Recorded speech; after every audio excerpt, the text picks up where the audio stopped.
Beleza, gente? Dentre outros exemplos. E aí a gente vai ter algumas variaçõezinhas. Quando a gente acrescenta um oxigênio, a gente coloca o prefixo per. Então, por exemplo, eu teria um ácido pernítrico, porque eu tenho um oxigênio a mais do que o normal. O normal seria ácido nítrico. Coloquei um oxigênio a mais, eu tenho ácido pernítrico. Beleza? Se eu diminuir o número de oxigênio, eu vou colocar o oso. Então, eu teria ácido nitroso. Se eu diminuir mais ainda, aí eu coloco o hipo na frente. Então, eu teria o ácido hiponitroso. Galera, tô falando rápido, tô falando de uma forma geral, porque tem essa videoaula gravada, tudo especificadinho, beleza? Isso é uma revisão. E aí, essa tabelinha, galera, tem que saber essa tabelinha, tá? É o que tem que saber de nomenclatura, é isso daqui. Depois, gente, a gente falou de acordo com a hidratação, mas isso daqui eu não vou cobrar de vocês. E assim, importante saber alguns exemplos de ácidos, mas eu não vou pedir para vocês citarem exemplos. Vocês têm que olhar para a molécula e saber que aquilo é um ácido, beleza? Isso que é importante. Então, indo para as bases, também temos várias substâncias comuns no nosso dia a dia, e a gente pode definir uma base como compostos que em solução aquosa sofrem dissociação iônica, liberando como íon negativo apenas o ânion OH-, que é o que a gente chama de hidroxila, é o nome mais comum. Então, o OH- é o radical funcional das bases. Galera, sempre que tiver uma molécula com OH, estou falando de uma base. Quando eu jogar isso daí em água, vai formar um polo positivo e um negativo. Esse negativo sempre será o OH-. Beleza, meu povo? Então, gente, principal exemplo de base, não, perdão.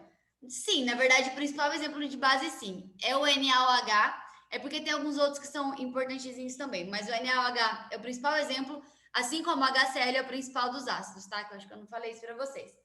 Então, as bases são substâncias compostas pela combinação de um cátion, alguém vai ficar positivo, mais o OH negativo. Esse cátion normalmente é um metal, galera, mas pode ser que não seja, mas normalmente é.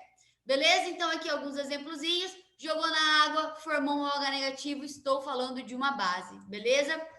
E aí, gente, quanto à classificação das bases, a gente também classifica elas conforme o número de OH, aqui no caso, que ela tem. Então, monobase, 1 OH, de base, 2 OH, tribase, 3 OH, beleza, gente? OH, no caso, né? Usar plural é importante. Beleza, meu povo? Então, é isso. Nós temos também conforme o grau de ionização, assim como nós temos nos ácidos. Então, nós temos as bases fortes, que são aquelas que o alfa vai ser de quase 100%, e normalmente o OH está junto ao metal alcalino ou metal alcalino terroso. E nós temos as bases fracas, que são aquelas que o grau de ionização vai ser menor do que 5. E normalmente eu tenho o OH mais um metal geral, normalmente da família 3, 14 e 15. Beleza? Que são aqueles outros metais que a gente chama, né? Gente, conforme a solubilidade em água, nós temos as que são solúveis, pouco solúveis e praticamente insolúveis. Normalmente, os solúveis, nós temos o OH mais um metal alcalino ou um hidróxido de amônio. E nós temos os pouco solúveis, que é normalmente ligado aos metais alcalinos terrosos, e os que são praticamente insolúveis, que é o OH mais outros metais, beleza? Deixa eu até uma tabelinha aqui para vocês se situarem. Gente, quanto à nomenclatura das bases, normalmente a gente vai ter o hidróxido de e o nome do elemento, tá? Então, esse é o geralzão e é o que vocês têm que saber. Olhar e falar, hidróxido, bom, já sei que é uma base, tá? Então, aqui nós temos vários exemplos. O hidróxido de sódio, que é o NaOH. Nós temos o hidróxido de cálcio, que é o CaOH2. Nós temos o hidróxido de alumínio, hidróxido de amônio, hidróxido de prata, de zinco e assim por diante, galera. Temos a valência, que nós também falamos, mas não vou cobrar a valência de vocês, tá? E aí a gente falou um pouquinho sobre a diferença entre os ácidos e as bases. Galera, tem que saber, assim, de uma forma geral, tá? O que eu quero que vocês saibam? Substâncias com pH menor do que 7 são ácidas, maior do que 7 são básicas e 7 são neutras. Normalmente, base, azul ou roxo. Normalmente, ácido, vermelho. Vermelho, laranja, talvez até o rosa ali tá entrando, beleza?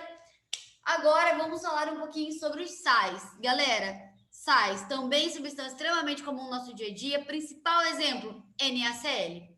E é muito legal a gente falar que o principal exemplo é o NaCl, porque só de falar do NaCl já dá um start na mente de vocês. É para dar pelo menos, né? Por quê, galera? Principal exemplo de ácido, HCl. Principal exemplo de base, NaOH. Opa, tem o Na de um, tem o Cl do outro. É exatamente isso que é um sal. Então, os sais são compostos inorgânicos que vão possuir um cátion diferente do H+, e um ânion diferente do OH. Galera, em outras palavras, os sais eles são formados através da dissociação de uma base e de um ácido. Então, eu tenho uma base e um ácido que vão se misturar, né?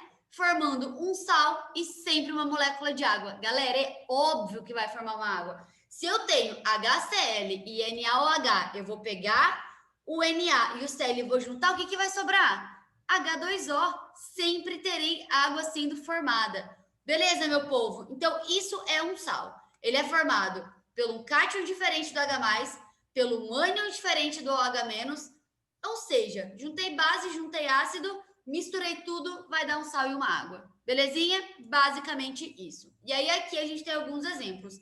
Gente, viu ácido, viu base, juntou, formou um negócio e formou água, é um sal. Beleza? Nomenclatura dos sais também não é uma coisa muito difícil.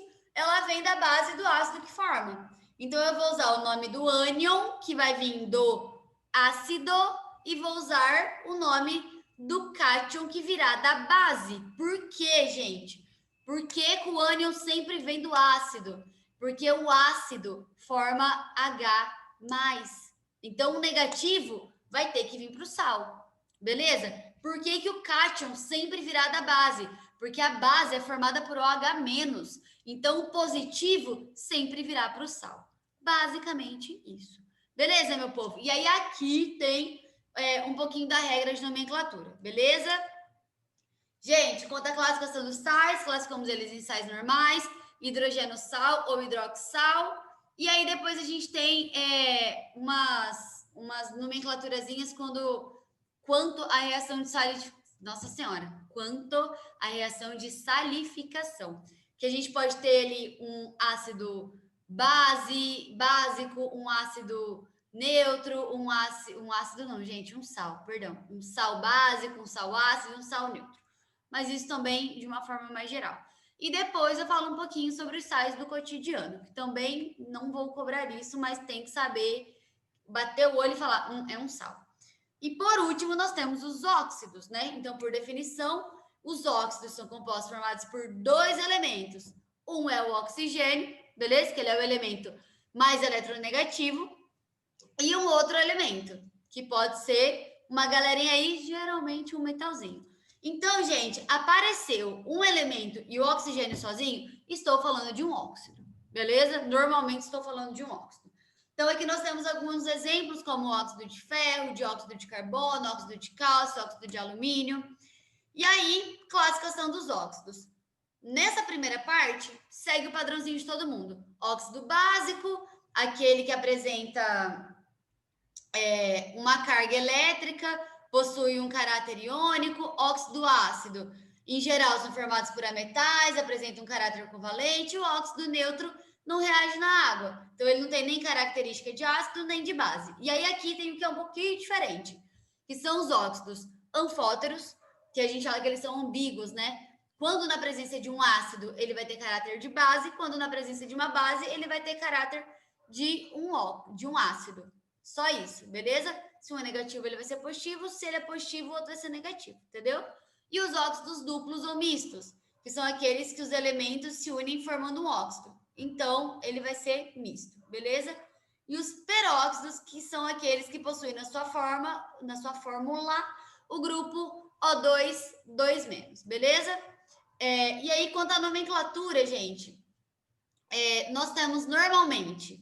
É porque aí vai variar, né? Quando eu tenho óxidos iônicos, ou seja, o metal e o oxigênio, o nome que eu vou dar para ele vai ser de óxido de e o nome do elemento. Então, óxido de sódio, óxido de cálcio, óxido de ferro. Quando eu tenho... não vou falar de inox, tá, gente? Não vou cobrar na prova, na verdade. Quando eu tenho os óxidos covalentes, que aí eu tenho uma ligação entre um metal com outro metal, que é o oxigênio, eu vou dar o nome dele pela quantidade de oxigênios que ele tem e pela quantidade do outro elemento que ele tem.